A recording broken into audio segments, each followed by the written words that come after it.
시니어 골든벨. 세상에는 두 종류의 시간이 있습니다. 달력 위에서 차곡차곡 흘러가는 시간과 마음속 어딘가에서 소리 없이 멈춰버린 시간. 대부분의 사람들은 그 두 가지 시간이 같은 속도로 움직인다고 생각합니다. 하지만 살다 보면 알게 됩니다. 어떤 순간이 오면 달력은 계속 넘어가는데 마음속 시계만 혼자 그 자리에 남겨진다는 것을. 어느 조용한 주택가, 낡은 아파트 2층에 한 여성이 살고 있습니다. 이름은 정순이라고 부르겠습니다. 올해로 61. 어떤 사람들은 예순을 인생의 내리막이라고 부르지만 정순 씨에게 예순은 아직 한낱 같은 나이입니다. 몸은 건강하고 두 눈은 맑고 아직 해보고 싶은 것들이 머릿속에 남아있는 나이입니다. 그러나 정순 씨의 마음속에는 5년 전부터 멈춰버린 시계 하나가 조용히 놓여 있습니다.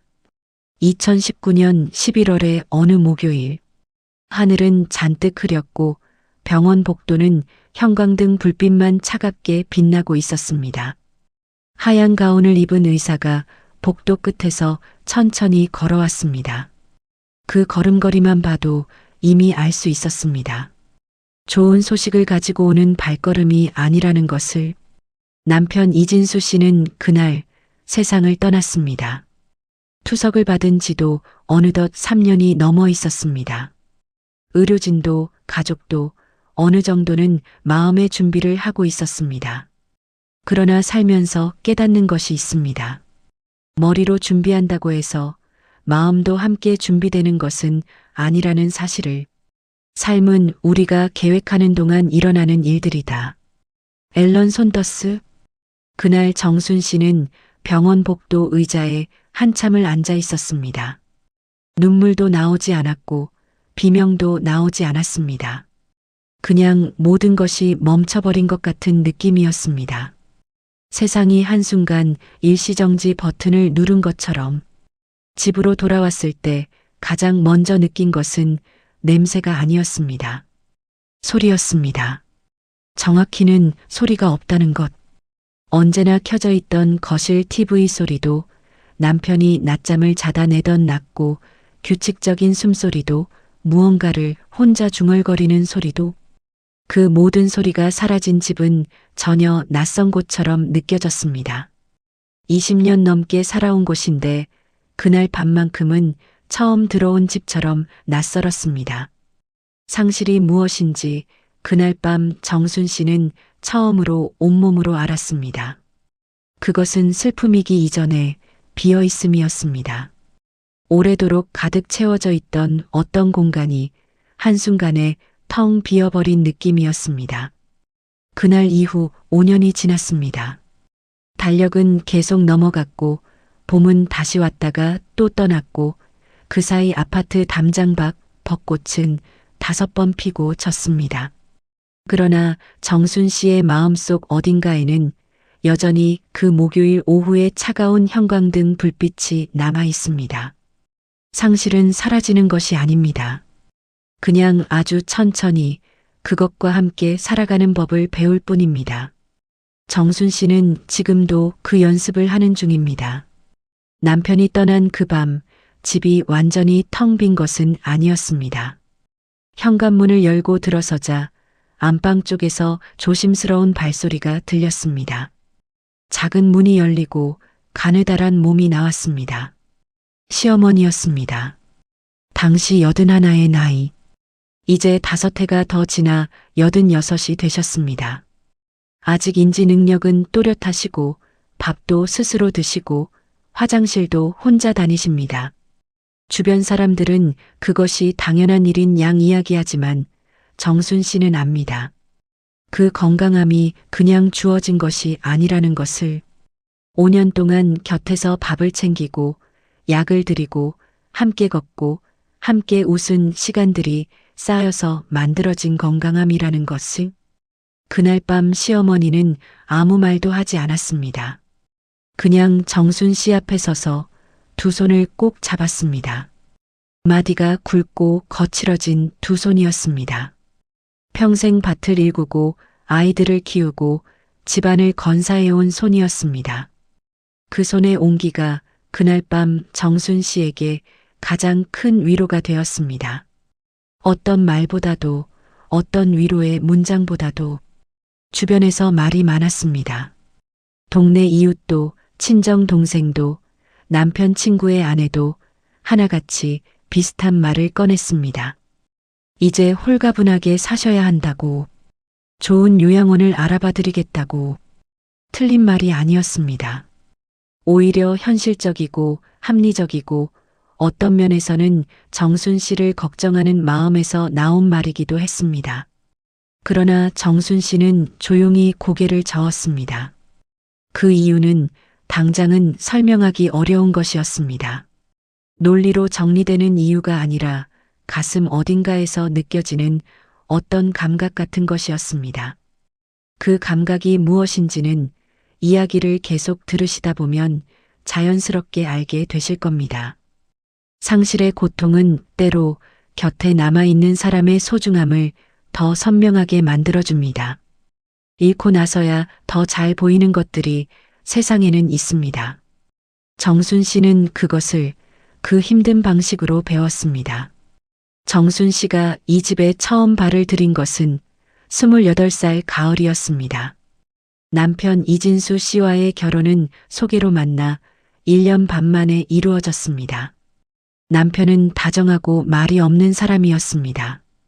그 다정함을 보면서 결혼 전까지 정순 씨는 크게 걱정하지 않았습니다. 착한 사람의 어머니는 좋은 분일 것이라고 막연히 믿었습니다. 하지만 막상 한 집에서 살아가기 시작하자 현실은 달랐습니다. 시어머니는 전통적인 분이었습니다. 밥상 차리는 방식에서부터 설거지 순서, 빨래를 넣는 방향, 김치 담그는 양념 비율까지 모든 것에 본인의 방식이 따로 있었습니다. 정순 씨가 조금이라도 다르게 하면 시어머니의 눈썹이 미세하게 움직였습니다. 그 눈썹 하나에 정순 씨는 얼마나 많이 주눅이 들었는지 모릅니다. 명절은 더 고된 날들이었습니다. 새벽부터 일어나 전을 부치고 갈비를 재우고 나물을 무치다 보면 어느새 오후가 되었습니다. 그리고 남자들이 먼저 상을 받고 나면 여자들은 그 뒤를 이어 남은 음식으로 밥을 먹었습니다. 그것이 당연한 풍경처럼 여겨지던 시절이었습니다. 정순 씨는 억울하기도 하고 서럽기도 했습니다. 그러나 입 밖으로 꺼내지 못했습니다. 말을 꺼냈다가 불화가 생길까봐 두려웠기 때문입니다. 서운함은 쌓였고 시어머니와의 거리는 좁혀지지 않았습니다. 같은 지붕 아래 살면서도 어떤 날은 서로 다른 세계에 사는 것처럼 느껴지기도 했습니다.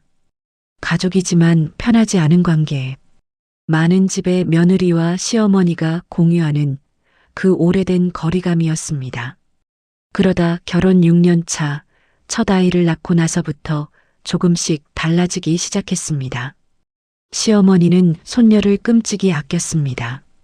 아이를 사이에 두고 두 사람은 처음으로 같은 방향을 바라보게 되었습니다. 아이를 씻기고 재우고 달래는 일을 함께 하면서 대화가 늘었고 웃음이 늘었습니다. 서로가 다른 편이 아니라 같은 편이라는 것을 느끼기 시작했습니다. 그것이 변화의 첫 씨앗이었습니다. 세월이 지나면서 두 사람은 서로의 습관을 알게 되었습니다. 시어머니가 날이 흐리면 무릎이 아프다는 것을 정순 씨는 미리 알고 파스를 꺼내놓게 되었습니다. 정순 씨가 감기 기운이 있을 때 숨소리가 달라진다는 것을 시어머니가 먼저 눈치채게 되었습니다. 말하지 않아도 아는 것들이 생기기 시작했습니다. 그것이 바로 함께 산다는 것의 의미였습니다. 남편이 세상을 떠난 뒤 이 집안의 모든 것이 달라졌습니다. 겉으로 보이는 것들은 그대로였습니다. 가구도, 벽지도, 창문 밖의 풍경도 전과 다르지 않았습니다. 그러나 집안에 흐르는 공기가 달랐습니다. 전에는 언제나 아들이 중심에 있었습니다. 시어머니에게는 아들이, 정순 씨에게는 남편이, 두 사람 사이에 항상 그 사람이 있었습니다. 이야기도 그 사람을 통해 전해지고 감정도 그 사람을 거쳐서 흘렀습니다. 그 사람이 떠나고 나서야 두 사람은 비로소 아무런 매개 없이 서로와 마주하게 되었습니다. 처음에는 어색했습니다.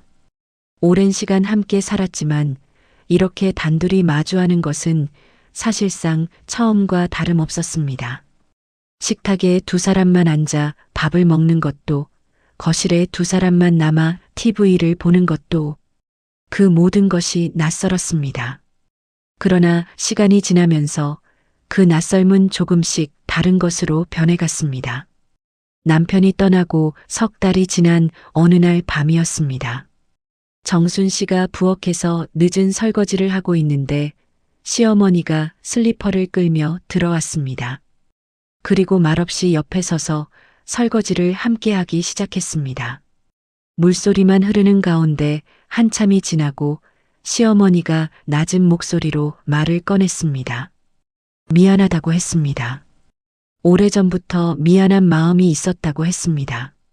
많이 힘들었을 텐데 그래도 곁에 있어줘서 고맙다고 했습니다. 결혼한 지 30년이 넘도록 시어머니가 그런 말을 꺼낸 것은 그날이 처음이었습니다. 정순 씨는 손을 멈추고 한참 동안 아무 말도 하지 못했습니다. 그날 밤 방에 들어가서 혼자 오래 울었습니다. 슬퍼서가 아니었습니다. 오랫동안 마음속 어딘가에 쌓아두었던 무언가가 그 짧은 말 한마디에 조용히 녹아내린 것 같았습니다. 인간관계에서 가장 중요한 것은 말보다 앞서는 이해이다. 펄벅, 뻑. 그날 이후 두 사람의 관계는 달라졌습니다. 더 이상 아들의 아내와 아들의 어머니가 아니었습니다. 서로에게 남은 가장 가까운 사람이었습니다. 그리고 그것은 어떤 이름을 붙이기도 어려운 관계였습니다. 가족이라는 말로도 친구라는 말로도 다 담기지 않는, 그냥 오랜 세월을 함께 버텨온 사람들 사이에서만 생겨나는 그런 특별한 감각이었습니다. 정순 씨에게는 두 딸이 있습니다. 큰딸은 결혼해서 멀지 않은 도시에 살고 있고 둘째는 직장 때문에 다른 지역에 자리를 잡았습니다. 두 딸 모두 자신의 삶을 바쁘게 꾸려가고 있습니다. 맞벌이에, 집안일에, 이런저런 사회적인 역할들에. 그런데도 두 딸은 한 가지를 꼭 지킵니다. 한 달에 적어도 2번 반드시 집으로 내려옵니다. 거창한 이유는 없습니다. 그냥 밥을 먹으러 옵니다. 할머니 얼굴을 보러 옵니다. 큰딸은 올 때마다 할머니가 좋아하시는 제철 과일을 꼭 사옵니다. 작은 딸은 할머니가 즐겨보는 TV 프로그램 이야기를 꼭 꺼냅니다. 그러면 할머니는 그 이야기를 처음부터 끝까지 이미 다 아는 이야기를 또다시 신나게 풀어놓으십니다. 작은 딸은 처음 듣는 것처럼 눈을 크게 뜨고 그 이야기에 귀를 기울입니다. 그 모습을 보면서 정순 씨는 생각합니다. 내가 이 아이들을 제대로 키웠구나. 가족이라는 것이 무엇인지를 이 아이들은 알고 있구나. 가족은 피가 이어져 있다고 자동으로 만들어지는 것이 아닙니다. 함께 밥을 먹고 같이 웃고 서로의 이야기를 들어주는 시간들이 쌓여야 만들어집니다. 그 시간들이 켜켜이 쌓여서 비로소 가족이 됩니다. 정순 씨의 두 딸은 그것을 몸으로 알고 있는 아이들입니다. 작은 딸이 한 번은 이런 말을 했습니다. 할머니가 같은 이야기를 여러 번 하시는 게 귀찮은 게 아니라 그 이야기를 꺼내실 때 눈이 빛나시는 게 좋다고. 그 눈빛을 보러 오는 거라고. 그 말을 듣고 정순 씨는 한참 동안 아무 말도 하지 못했습니다. 딸이 그런 방식으로 세상을 보고 있다는 것이 어쩐지 몹시 감사했습니다. 잘 자랐다고 마음속으로 조용히 말했습니다. 돌본다는 것이 무엇인지 정순 씨는 몸으로 압니다. 말처럼 간단하지 않습니다. 아침에 일어나 밥을 챙기고 약을 확인하고 혹시 넘어지지 않을까 항상 신경을 곤두세우는 일. 내 몸이 아파도 내가 지쳐도 먼저 챙겨야 하는 사람이 있는 삶. 혼자 울고 싶은 날에도 티내지 않고 식탁에 앉아야 하는 날들. 그것이 얼마나 고단한 일인지 정순 씨는 5년 동안 하루도 잊은 적이 없습니다. 그래서 정순 씨는 두 딸에게 그 삶을 넘기고 싶지 않습니다. 한 번은 두 딸과 저녁을 먹다가 조심스럽게 말을 꺼냈습니다. 나이가 들면 요양원에 가겠다고, 너희한테 짐이 되지 않겠다고. 두 딸의 반응은 단호했습니다. 그런 말을 하지 말라고, 자신들이 모실 것이라고. 그 말이 고마웠습니다. 그러나 동시에 마음이 무거워졌습니다. 왜냐하면 정순 씨는 알기 때문입니다. 돌봄은 마음만으로 되는 것이 아니라는 것을, 의지와 사랑이 아무리 강해도 몸과 마음이 지쳐버리면 결국 무너진다는 것을, 자식이 그 무게를 짊어지는 것을 보고 싶지 않았습니다. 사랑하기 때문에 짐이 되고 싶지 않다는 말. 이것이 단순히 겸손한 말처럼 들릴 수 있습니다. 하지만 실제로 돌봄의 무게를 알고 있는 사람이 하는 이 말은 전혀 다른 깊이를 가집니다. 부담을 주지 않겠다는 것은 또 다른 방식의 사랑입니다. 어쩌면 가장 성숙한 방식의 사랑일지도 모릅니다. 사랑은 상대방이 있는 그대로 존재할 수 있도록 공간을 만들어주는 것이다. 레오 버스카글리아. 정순 씨는 자신이 시어머니를 돌보는 것을 희생이라고 생각하지 않습니다. 선택이라고 생각합니다. 의무가 아니라 내가 원해서 하는 선택이라고. 그 차이가 정순 씨가 5년 동안 버텨온 힘의 원천이었습니다. 정순 씨의 하루는 아침 7시에 시작됩니다. 부엌에서 쌀을 씻는 소리로 하루가 열립니다. 밥이 익어가는 동안 국을 끓이고 냉장고에서 반찬 2가지를 꺼냅니다. 시어머니가 좋아하시는 것들로 고릅니다. 자극적이지 않고 부드럽고 따뜻한 것들로. 7시 반이 되면 안방 문이 열리고 시어머니가 나옵니다. 머리는 이미 단정히 빗으셨습니다. 무릎 아래까지 오는 조끼를 꼭 챙겨 입으십니다. 그것이 오래된 습관입니다. 두 사람은 마주 앉아 밥을 먹습니다. 그 풍경은 특별하지 않습니다. 그러나 그 특별하지 않음이 가장 소중한 것입니다. 식사를 하면서 시어머니는 어제 본 TV 이야기를 꺼냅니다. 정순 씨는 이미 같이 봤지만 다시 들어줍니다. 어떤 날은 같은 이야기를 3번 듣습니다. 처음에는 익숙해지는데 시간이 걸렸습니다. 이제는 그 이야기가 나오지 않는 날이 오히려 더 신경 쓰입니다. 그 이야기가 나온다는 것은 시어머니가 오늘 기분이 좋다는 신호이기 때문입니다. 오후에는 둘이 함께 아파트 단지를 한 바퀴 돕니다. 시어머니의 걸음이 느리기 때문에 정순 씨도 함께 천천히 걷습니다. 그 느린 걸음 덕분에 정순 씨도 오랜만에 하늘을 올려다보는 법을 다시 배웠습니다. 바쁘게 살 때는 하늘을 볼 여유가 없었습니다. 시어머니의 느린 발걸음이 그 여유를 돌려준 셈입니다. 가끔 사소한 일로 투닥거리기도 합니다. 음식간이 싱겁다 짜다를 두고 실랑이를 벌이기도 하고, TV 채널을 어디에 맞출지를 두고 은근히 줄다리기를 하기도 합니다.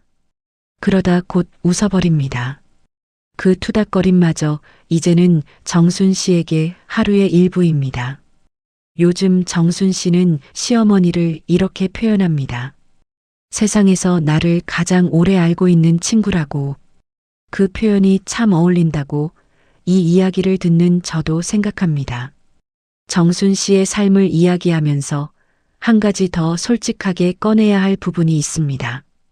돌봄은 언제나 아름다운 이야기만은 아니기 때문입니다. 남편의 가족들이 있습니다. 시동생과 그 아내, 시누이들. 명절이면 찾아오고 가끔 전화도 합니다. 시어머니의 안부를 묻고 정순 씨에게 고생이 많다고 말합니다. 그 말은 진심입니다. 정순 씨도 그것을 압니다. 그러나 그 말 뒤에는 언제나 보이지 않는 선이 있었습니다. 진심으로 고맙다고 말하면서도 그 고생을 함께 나누지는 않는 선. 1년에 몇 번 찾아오는 것과 365일 곁에 있는 것은 완전히 다른 무게입니다. 그 무게 차이를 정순 씨는 혼자 지고 있었습니다. 서운한 마음이 없었다면 거짓말입니다.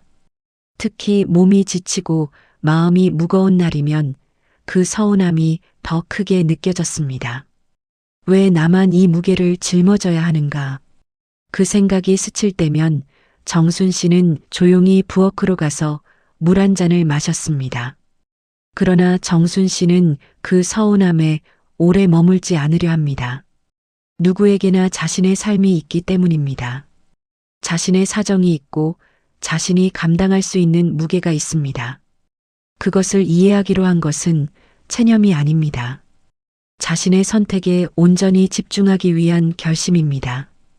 돌봄의 세계에서 가장 외로운 것은 아무도 알아주지 않는다는 느낌입니다. 매일 반복되는 일들이 눈에 잘 띄지 않기 때문입니다. 밥을 챙기는 것, 약을 드리는 것, 넘어지지 않도록 곁을 지키는 것. 이런 일들은 드라마틱하지 않습니다. 그러나 그 드라마틱하지 않은 일들이 모여서 한 사람의 하루를 지탱합니다. 그것이 돌봄의 진짜 얼굴입니다. 정순 씨에게 어떻게 버티느냐고 물으면 한참 생각하다가 이렇게 말합니다. 버티는 게 아니라고. 그냥 오늘 하루만 잘 살자고 생각하면서 눈을 뜬다고. 거창한 목표가 있는 것이 아닙니다. 먼 미래를 내다보며 계획을 세우는 것도 아닙니다. 그냥 오늘 아침 시어머니에게 따뜻한 밥 한 끼를 드리는 것. 오늘 오후 단지를 한 바퀴 함께 도는 것. 오늘 저녁 TV를 보다가 한 번이라도 같이 웃는 것. 그것이 전부입니다. 위대한 것은 한 번에 이루어지지 않는다. 작은 일들이 모여 위대함이 된다. 빈센트 반 고흐. 물론 힘든 날이 있습니다. 몸이 아픈데도 일어나 밥을 챙겨야 할 때 서럽습니다. 시어머니가 같은 말을 여러 번 반복하실 때 인내심이 한계에 닿는 느낌이 들 때도 있습니다. 한밤중에 남편 생각에 혼자 이불 속에서 우는 날도 여전히 있습니다. 5년이 지나도 그런 밤은 찾아옵니다. 그러나 다음 날 아침이 오면 정순 씨는 또 일어납니다. 쌀을 씻고 국을 끓이고 밥을 짓습니다. 시어머니가 식탁에 앉으면 잘 잤냐고 묻습니다. 그 하루가 또 시작됩니다. 이것이 정순 씨의 인생입니다. 평범하고 조용하고 어떤 날은 고단하지만 그 하루하루가 쌓여서 지금 이 삶이 되었습니다. 그리고 그 삶은 보잘것없어 보이지만 사실은 아주 단단합니다. 오래된 것들이 늘 그렇듯이 정순 씨는 말합니다. 지나고 보면 평범한 날들이 가장 소중한 날들이었다고. 특별한 날이 아니어서 더 소중한 날들이었다고. 그 평범함이 인생의 진짜 무게라는 것을 이제는 안다고. 정순 씨의 이야기를 들으시면서 많은 분들이 아마 이런 생각을 하셨을 겁니다. 요즘 젊은 사람들은 이렇게 하지 않을 텐데. 그 생각은 완전히 틀린 것은 아닙니다. 실제로 우리 사회에서 부양에 대한 인식은 빠르게 변하고 있습니다. 국내 복지 분야 연구 결과들을 살펴보면 20대와 30대 성인 응답자의 절반 이상이 부모를 전문 요양시설에 맡기는 것이 더 바람직하다고 응답했습니다. 직접 모시겠다는 응답은 5명 중 1명 수준에 그쳤습니다. 이 수치는 10년 전과 비교하면 크게 달라진 것입니다. 왜일까요? 그 이유는 다양합니다. 맞벌이가 일반화된 현실, 주거 공간의 문제, 돌봄에 필요한 전문적인 지식과 체력의 문제, 그리고 개인의 삶과 부모 돌봄을 동시에 감당하기 어려운 현실, 이것은 잘못된 선택이 아닙니다. 오히려 현실을 직시한 솔직한 답변입니다. 그러나 여기서 중요한 것을 짚어야 합니다. 같은 연구에서 부모를 직접 모시지 않겠다고 답한 응답자의 대다수가 이런 이유를 댔습니다. 부모가 더 편안하고 전문적인 돌봄을 받기를 원하기 때문이라고. 즉, 외면이 아니라 더 나은 방식을 찾으려는 마음에서 비롯된 선택이라는 것입니다. 부모를 사랑하지 않아서가 아니라 더 잘 돌보고 싶어서 전문가에게 맡기겠다는 것입니다. 우리는 우리가 반복적으로 하는 것의 결과물이다. 탁월함은 행동이 아니라 습관이다. 아리스토텔레스? 또한 주목할 만한 흐름이 있습니다. 부모를 직접 모시지 않더라도 정기적으로 방문하고 연락하겠다는 의지는 여전히 높습니다. 부모의 경제적인 어려움을 함께 감당하겠다는 응답도 과반수를 넘겼습니다. 형태는 달라지고 있지만 부모를 향한 마음은 여전히 이어지고 있다는 것입니다. 노년 심리와 고령자 복지를 연구하는 학자들은 한 가지 공통된 점을 이야기합니다. 노인에게 가장 필요한 것은 화려한 시설이나 완벽한 의료 서비스가 아니라는 것입니다. 가장 필요한 것은 관계입니다. 자신이 여전히 누군가에게 중요한 사람이라는 느낌, 자신의 이야기를 들어주는 사람이 곁에 있다는 느낌, 그것이 노년의 정신 건강에 가장 큰 영향을 미칩니다. 정순 씨의 딸들처럼 멀리 살면서도 한 달에 2번씩 찾아오는 것, 할머니가 좋아하시는 과일을 챙겨오는 것, 이미 다 아는 드라마 이야기를 처음 듣는 것처럼 들어주는 것, 이것이 바로 돌봄입니다. 꼭 같은 집에 살아야만 돌봄이 되는 것이 아닙니다. 가족을 사랑하는 방식은 하나가 아닙니다.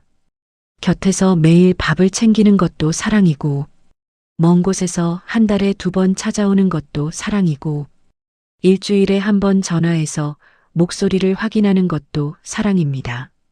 중요한 것은 그 마음이 끊어지지 않고 계속 이어지는 것입니다. 우리 사회가 앞으로 나아가야 할 방향은 아마도 이것일 것입니다. 직접 돌봄과 시설 돌봄, 어느 하나가 옳고 어느 하나가 그르다는 이분법에서 벗어나는 것.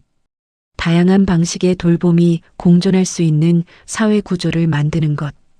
그리고 그 어떤 방식을 선택하더라도 그 안에 진심이 담겨 있다면 충분하다는 것을 서로가 인정하는 것. 정순 씨는 오늘도 시어머니와 함께 저녁을 먹었습니다. 반찬은 3가지였습니다. 특별한 날이 아니었습니다. 그러나 그 밥상 앞에서 2사람이 나누는 시간은 어떤 특별한 날보다 진했습니다. 이 이야기가 끝나고 나서 오늘 생각나는 분께 연락 한번 해보시기 바랍니다. 긴 말은 필요 없습니다. 밥은 먹었느냐는 한마디면 충분합니다. 그 한마디가 누군가의 하루를 따뜻하게 만들 수 있습니다. 가족을 돌보는 방식에는 정답이 없습니다.